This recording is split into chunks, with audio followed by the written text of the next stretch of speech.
అనంత విశ్వ సంపదని ఆకర్షించడానికి మీ ముందుకు వస్తుంది అహం బ్రహ్మాస్మి సాధన 11 డేస్ ఎనర్జీ యాక్టివేషన్ ప్రోగ్రామ్. నమస్తే రమగారు. నమస్తే జయ. రమగారు, మనకి నాగపంచమి ఉంటుంది. నాగపంచమి యొక్క విశిష్టత. శ్రావణ శుద్ధ పంచమి. ఈ శుద్ధ పంచమి నాడు నాగారాధన, సర్పారాధన విశేషంగా చెప్తారు. మామూలుగా మనం నాగులు చవితి చేస్తాం. చవితి చేస్తాం. తర్వాత సుబ్రహ్మణ్య ఆరాధనకి మనం సుబ్బరాయ షష్ఠి, స్కంద షష్ఠి అంట, కంద షష్ఠి అని రాస్తారు, చేసుకుంటాం. అలాగే ఈ రోజును కూడా మనం నాగారాధన చేసుకోవచ్చు. పుట్టకి వెళ్ళి పాలు పోయటమే కాకుండా మనం ఇంట్లో పొట్ట చేసుకుని పాలు పోసుకోవచ్చు.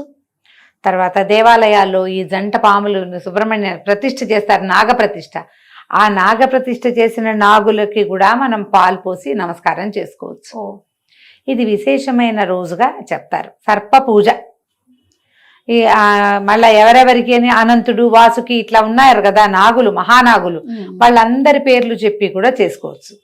పుట్టకే వెళ్లాల్సిన అవసరం లేదు. అవకాశం ఉంటే పుట్ట కూడా వెళ్ళి రావచ్చు, ఇంట్లో అయినా పూజ చేసుకోవచ్చు.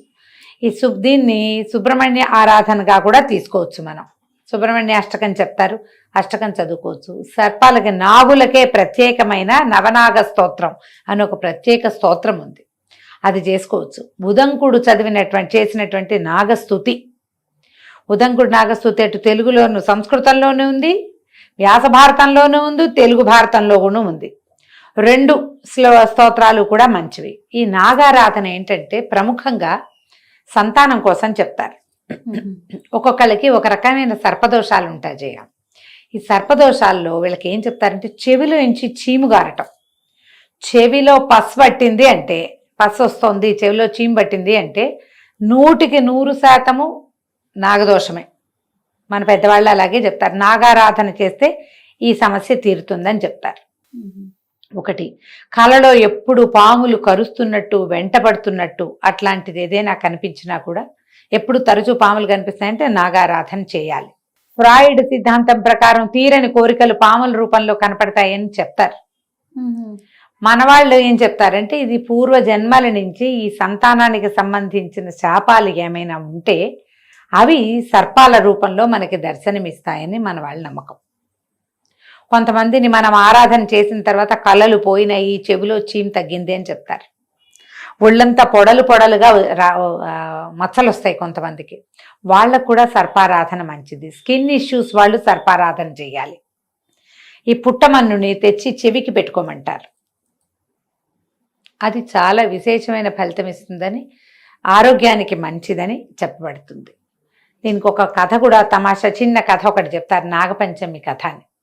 ఒక రైతు పొలం దున్నాడట. ఆ పొలం దున్నినప్పుడు ఏమైంది, అక్కడ ఒక పుట్ట ఉండి ఆ పుట్ట ఇట్లా పైకి తెరిపిగా లేకుండా కొంచెం భూమిలోకి ఉంది. ఆ పాము గుడ్లు పెట్టిందట ఆ పుట్టలో. పిల్లలు పొదిగినాయి, చిన్న పిల్లలు పాకుతున్నాయి. ఈ రైతు పొలం దున్నినప్పుడు ఆ మొత్తం పాము పిల్లలన్నీ దాని కింద, నాగల కింద నలిగిపోయినాయట. నలిగిపోతే ఆ పాము విపరీతమైన కోపం వచ్చిందట దానికి. వాళ్ళ ఇంటికి వెళ్ళి వాళ్ళ అంతు చూడాలని ఆ ఇంటికి వెళ్ళిపోయిందట. రైతు ఇంటికి వెళ్తే ఏమైందట, ఆవిడ పూజ చేసుకుంటుంది. ఆ రోజు నాగుల పంచమి అయ్యేసరికల్లా అనంత నాగుడికి పూజ చేస్తోంది ఇంటి ఆవిడ.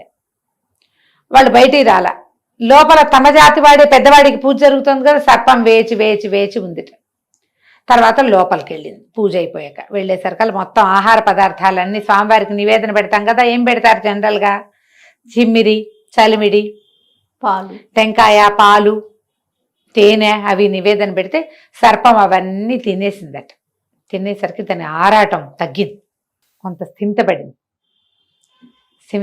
దుఃఖంతో చెప్పిందట, నేను నా పిల్లల్ని అన్నిటి పోగొట్టేశారు మీరు, నేను ఇట్లా బాధపడుతున్నాను, ఆ దుఃఖంతో వచ్చా, కానీ ప్రసాదం తినేసరికి ఆవేగం కొంత తగ్గింది, కానీ నా సంతానం కోల్పోయానంటే అప్పుడు ఆవిడ అనంతుడిని ప్రార్థిస్తే అనంతుడు కొంత అమృతాన్ని అందించాడట ఆ చనిపోయిన పాము పిల్లలకి. సర్పాలన్నీ మళ్ళీ బతికినాయని ఒక కథ చెప్తారు.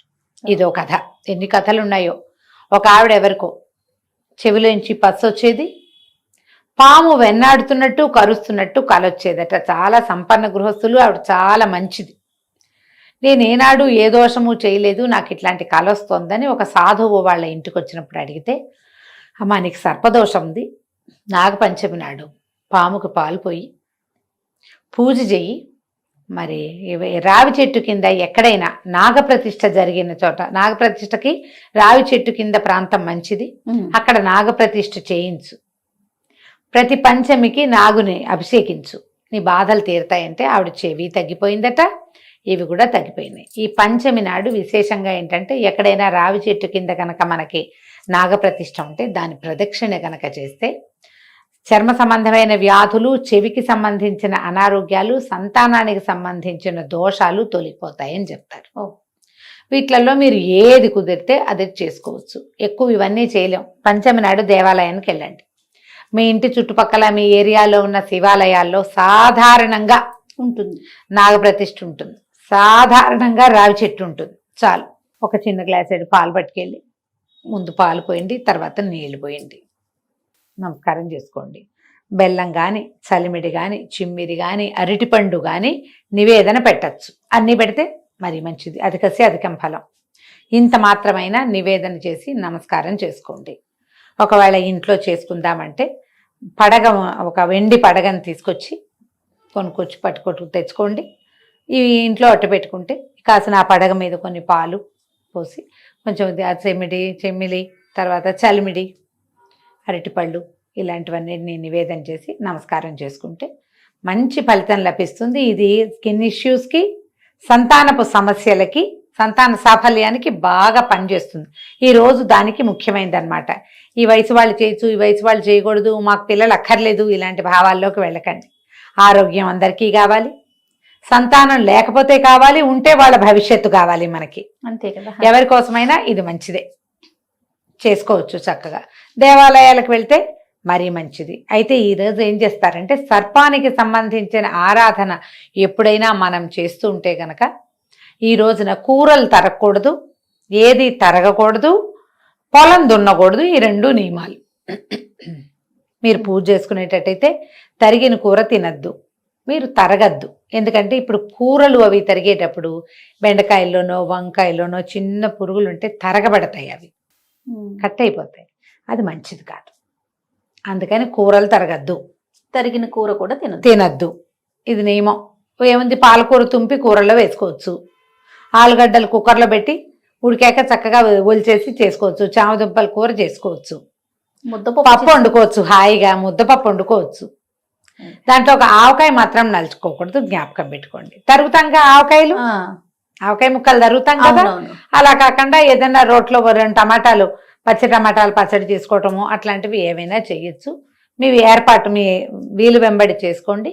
ఈ నాగుల పంచమి రోజున మీరు గనక ఉదంకుడి నాగస్తోత్రం చదివితే చాలా మంచి ఫలితం లభిస్తుంది. ఎవరైనా అంటే సంతానం కావాలనుకునే వాళ్ళు ఈ రోజును మొదలుపెట్టి వచ్చే సంవత్సరం నాగపంచమి దాకా చదవండి. ఈ లోపలే మీకు సంతాన సాఫల్యం కనపడుతుంది. అంత విశేషమైనవి. ఉదంకుడి నాగస్తోత్రం ఆన్లైన్ దొరుకుతుంది, సంస్కృతంది దొరుకుతుంది, తెలుగుది దొరుకుతుంది.